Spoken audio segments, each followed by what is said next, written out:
السلام علیکم ورحمۃ اللہ وبرکاتہ۔ پیارے دوستو، جب جلاد ایک حافظ قرآن کی گردن اڑانے لگا تو اچانک ایک ایسا کرشمہ ہوا کہ تمام غیر مسلم کانپ گئے۔ اور پیارے دوستو، آخر حافظ قرآن کو کس وجہ سے قتل کیا جا رہا تھا اور جلاد حافظ قرآن کو کیوں قتل نہ کر سکا، یہ تمام واقعات جاننے کے لیے ہماری آج کی اس ویڈیو کو آخر تک ضرور دیکھے گا۔ اور آج کا یہ واقعہ آپ کو بتانے سے پہلے آپ لوگوں سے گزارش ہے، اگر آپ نے ہمارے اس یوٹیوب چینل کو سبسکرائب نہیں کیا تو ابھی ہمارے اس یوٹیوب چینل کو سبسکرائب کرتے ہوئے بیل آئیکن پر ضرور کلک کر دیں تاکہ اسی طرح کی اپلوڈ ہونے والی ویڈیوز کا نوٹیفیکیشن آپ تک بر وقت پہنچتا رہے۔ آئیے دوستو ویڈیو کا آغاز کرتے ہیں۔ پیارے دوستو، یہ واقعہ کچھ اس طرح سے ہے کہ تقریباً 90 سال پہلے راجستھان کے گاؤں میں ایک مسلم گھرانے میں ایک بچہ پیدا ہوا تھا جس کا نام احمد رکھا گیا۔ یہ بچہ شکل و صورت میں کسی شہزادے سے کم نہیں تھا۔ ماں باپ نے اس کی پیدائش پر یہ فیصلہ کر لیا کہ احمد کو قرآن حافظ بنایا جائے گا۔ بچپن کے دن گزرنے لگے۔ جب احمد ذرا سمجھدار ہوا تو ماں باپ نے اسلامی تعلیمات کی جانب بڑھانا شروع کر دیا اور بچپن ہی سے اسے دین اسلام سے لگاؤ ہو چکا تھا۔ وہ پابندی سے نمازیں ادا کرتا اور قرآن حفظ کرنے کے لیے قریب کے مدرسے میں چلا جاتا تھا۔ ماں باپ کا فرما بردار احمد دیکھتے ہی دیکھتے حافظ قرآن بن گیا۔ 10 سالہ احمد نے جب قرآن پاک حفظ کیا تو اس کے والدین انتہائی خوش تھے، مگر آس پاس کے علاقے میں جو غیر مسلم تھے وہ احمد کو ناپسند کرتے تھے۔ تو احمد کو اللہ پاک نے بہت خوبصورت آواز سے نوازا تھا، جبکہ احمد حافظ قرآن بھی بن چکا تھا اور اس کی تلاوت کے چرچے تمام راجستھان میں پھیلنے لگے تھے۔ دور دراز سے قاری اور مفتی صاحب حضرات احمد کے گھر آتے تاکہ وہ احمد سے اس کی لطیف آواز میں قرآن کریم کی تلاوت سن سکے۔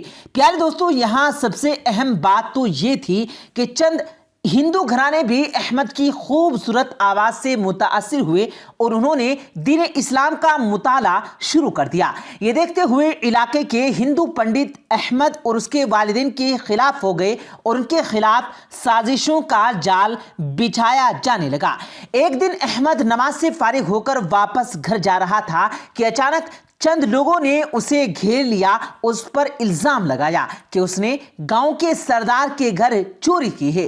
الزام تراشی کرتے ہوئے یہ ہندو اسے مارنے پیٹنے لگا اور پورے گاؤں میں یہ بات پھیلا دی گئی کہ احمد جو کہ ایک سچا مسلمان ہے وہ ایک چور ہے۔ اس مقصد کے لیے گاؤں کے سردار راج گوپال کو بھی ساتھ ملا لیا گیا اور اس نے پورے گاؤں کے ساتھ احمد کو سزا دینے کا فیصلہ کیا اور مقررہ دن احمد کو پنڈال میں لایا گیا، جو چیخ چیخ کر کہہ رہا تھا کہ اس نے چوری نہیں کی، مگر ہندو انتہا پسند نفرت کی آگ میں جل رہے تھے اور وہ یہ بھول چکے تھے کہ ایک معصوم حافظ قرآن پر الزام لگانا کتنا بڑا گناہ ہے جس پر اللہ کا قہر نازل ہو سکتا ہے۔ احمد ایک طرف اپنی بے گناہی کا اعلان کر رہا تھا اور دوسری طرف قرآن پاک کی تلاوت کرتے ہوئے اپنے رب عظیم سے مدد بھی مانگ رہا تھا۔ اسی دوران ایک ہندو پنڈت نے کہا، دیکھو بھائیو، اس مسلمان لڑکے نے گاؤں کے سردار کے گھر چوری کی، یہ کوئی معمولی بات نہیں ہے، اس لیے اس مسلمان لڑکے کو سزائے موت ہونی چاہیے۔ سردار جو کہ ہندو کے اس منصوبے میں شامل تھا وہ بھی جھٹ سے بول پڑا، آؤ اس منحوس لڑکے کو فوراً قتل کر دو، اس سے پہلے کہ یہ پورے گاؤں کو لوٹ لے۔ یہ سنتے ہی جلاد کو بلا لیا گیا اور بے قصور احمد گردن اڑانے کا فیصلہ کر دیا گیا۔ پیارے دوستو، احمد نے یہ صورتحال دیکھی تو اس نے ہندو پنڈتوں، گاؤں کے سردار اور تمام لوگوں کو مخاطب کرتے ہوئے کہا، میرا اللہ جانتا ہے کہ میں نے چوری نہیں کی، میں تو ہر وقت کلام الہی کی تلاوت میں مشغول رہتا ہوں اور میرا سچا دین اسلام مجھے یہ سکھاتا ہے کہ چوری کرنا انتہائی برا کام ہے، اس لیے مجھے جو بھی بے گناہ قتل کرے گا اس پر اللہ کا عذاب نازل ہوگا۔ اس کی یہ بات سن کر سردار نے جلاد کو تلوار سے احمد کی گردن اڑانے کا حکم دے دیا۔ جلاد اس نیت سے آگے بڑھا کہ وہ احمد کی گردن کاٹ کر الگ کر دے، مگر اس کے قدموں نے ساتھ نہ دیا اور اچانک جلاد زمین پر اوندھے منہ گر پڑا اور تڑپنے لگا۔ تمام ہندو یہ دیکھ کر کانپنے لگے۔ جب جلاد کو قریب جا کر دیکھا گیا تو معلوم ہوا کہ اس کی دل کی دھڑکنیں بند ہو چکی تھی، یعنی کہ وہ مر چکا تھا۔ اس پر احمد نے اللہ اکبر کا نعرہ لگاتے ہوئے پورے گاؤں سے کہا، دیکھو میرا رب ہی سچا ہے اور دین اسلام سچا دین ہے، تم بھی معافی مانگ کر اسلام قبول کر لو۔ سبحان اللہ۔ پیارے دوستو، آج یہ بات مسلمان ہی نہیں بلکہ تمام غیر مسلم بھی تسلیم کرتے ہیں کہ قرآن مجید فرقان حمید اللہ رب العزت کی سچی کتاب ہے، جو خاتم النبیین جناب محمد رسول اللہ صلی اللہ علیہ وآلہ وسلم پر نازل ہوئی ہے۔ اس کی ہر سورہ، ہر آیت ایک معجزہ ہے۔ اس کی حفاظت کا ذمہ اللہ پاک نے خود اٹھایا ہے۔ اور پیارے دوستو، یاد رکھنا، 10 سال کا بچہ جسے اپنی مادری زبان میں چند الفاظ یاد کرنا مشکل ہوتا ہے، وہ بچہ اجنبی زبان یعنی کہ عربی کی ایک سخین کتاب کس طرح سے یاد کر کے فر سنا دیتا ہے۔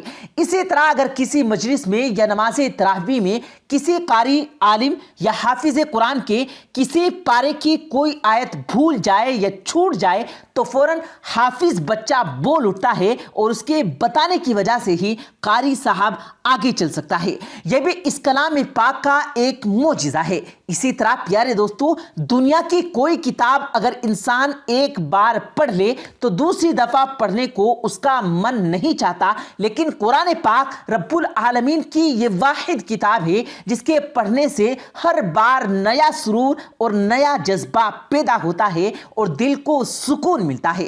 اس کلام کا ایک معجزہ یہ بھی ہے کہ جب تک یہ کلام پاک اس دنیا میں موجود ہے اس وقت تک قیامت نہیں آ سکتی، اور قرب قیامت کے نزدیک اللہ پاک قرآن پاک پڑھنے والوں کو اور پڑھانے والوں کو اٹھا لے گا اور قرآن پاک کے ہر حرف اٹھا لیے جائیں گے، اور اس کے بعد اللہ تعالیٰ حضرت اسرافیل علیہ السلام سے یہ فرمائے گا، اے اسرافیل، اس دنیا میں میرا کلام یعنی قرآن پاک نہیں رہا اور اس کے پڑھنے والے بھی نہیں رہے اور پڑھانے والے بھی نہیں رہے، اب تو سور پھونک دے۔ اسرافیل علیہ السلام سور پھونکیں گے اور قیامت برپا ہو جائے گی۔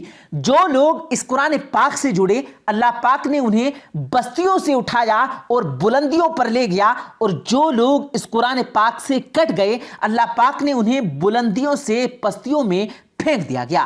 اللہ پاک ہم سب کو قرآن پاک پڑھنے اور اسے صحیح معنوں میں سمجھنے کی توفیق عطا فرمائے، اور ہم سب کو 5 وقتہ نماز پڑھنے کی بھی توفیق عطا فرمائے۔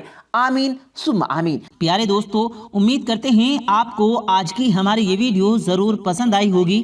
اگر آپ کو یہ ویڈیو پسند آیا ہو تو اس ویڈیو کو دل سے لائک کریں اور زیادہ سے زیادہ لوگوں تک اس ویڈیو کو ثواب کی نیت سے شیئر کریں، اور اس ویڈیو کے بارے میں آپ کی کیا رائے ہے کمنٹ سیکشن میں اپنی رائے کا اظہار ضرور دیں، اور مزید اسی طرح کی روز کی ویڈیو پانے کے لیے ہمارے چینل کو ضرور سبسکرائب کریں۔ ملتے ہیں پھر ایک نئی ویڈیو کے ساتھ، تب تک کے لیے اللہ حافظ۔